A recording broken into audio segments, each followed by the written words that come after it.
مدینے پہ حملہ کیا، کیونکہ دیکھیں جب مدینے سے مولا چلے ہیں تو جب مدینے کے بہت سے لوگ مدینے رہ بھی گئے، مدینے سے اکیلے گئے اپنے خانوادوں کو لے کے مولا حسین، کچھ لوگ مدینے میں رہ بھی گئے، مگر جو لوگ رہ گئے وہ کیا بچ گئے؟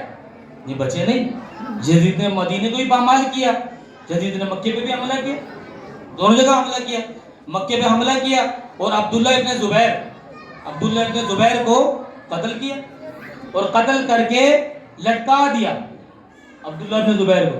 اس نے خروج کیا یزید کے خلاف اپنی حکومت کے لیے، کیونکہ وہ مکے میں اپنے آپ کو خلیفہ کہلوا رہا تھا، خروج کیا، حجاج ابن یوسف نے اس کو قتل کیا اور قتل کر کے سب کے سامنے عبرت انداز میں اس کو لٹکا دیا۔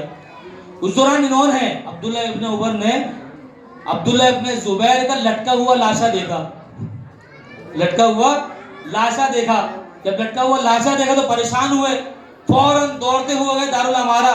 رات کا وقت تھا، توجہ رکھیے گا، رات کا وقت تھا۔ اب یہ حدیث میں نے آپ کو سنا اس کی تشریح بیان کر رہا ہوں کہ ہمارے حدیث نہیں ہے یہ، سب کے ہاں موجود ہے، سب کے ہاں موجود ہے، صحیح بخاری صحیح مسلم میں۔ رات کا وقت تھا، داروان نے کہا کہ بھئی رات کے وقت کیا؟ کہا نہیں، مجھے ضرور ملنا ہے، ابھی مجھے ولی سے ملنا ہے، ابھی مجھے بیعت کرنی ہے، مجھے ابھی ہی بیعت کرنی ہے۔ بڑی زور لگایا، زور لگانے کے بعد اندر گئے تو وہ کچھ لکھ رہا تھا، کچھ حساب کتاب میں تھا۔ تاریخی جملہ بیان کر رہا ہوں، پڑھ کے بیان کر رہا ہوں، سن کے بیان نہیں کر رہا، کچھ لکھ رہا تھا۔ یہ گئے کہا کیوں آئے ہو اتنی رات میں؟ کافی رات کا پہر ہے، رات میں کیوں آئے ہو؟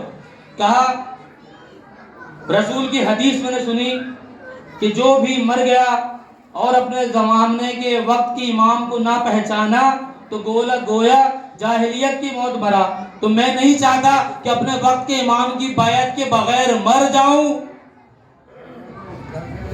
رات کے وقت کہہ رہے میرے ہاتھ تو مصروف ہے، تو تاریخی جملہ بیان کر رہا ہوں، سننا آپ، سمجھنا آپ کا کام ہے۔ اب دیکھیں گے آپ کتنا خاموش ہوتے ہیں، سمجھنا آپ کا کام ہے۔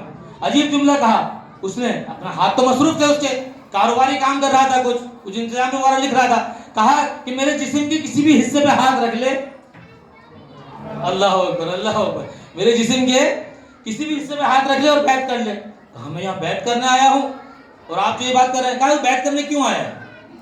کیوں آیا ہے اس رات کے پہر میں؟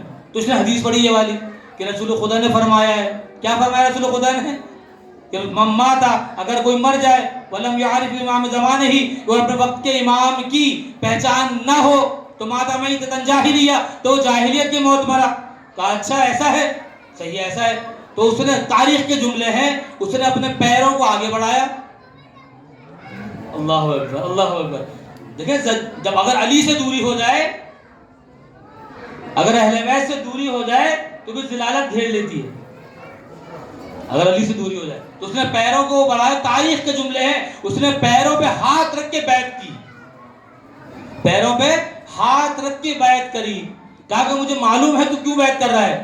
کہا نہیں یہ حدیث ہے۔ کہا یہ حدیث نہیں ہے، مجھے معلوم ہے تو نے عبداللہ ابن زبیر کا لٹکا ہوا لاشا دیکھا ہے، تو نے عبداللہ ابن عمر کا لٹکا ہوا لاشا دیکھا ہے، اس لیے تو ڈر گیا کہ ایسا قتل نہ ہو جائے۔ اگر تو قتل ہونے سے بچنا چاہتا ہے تو میرے پیروں پہ بیعت کر، میرے پیروں پہ بیعت کر۔ جب اس نے بیعت کر لی نا، عجیب جملہ کہا تاریخی حجاج نے، عجیب جملہ کہا، جب جانے لگا کہا یہ بتا کہ یہ حدیث تجھے آج تو یاد آ گئی، مگر جب علی کی بیعت کی باری تھی تو یہ حدیث بھول گیا تھا۔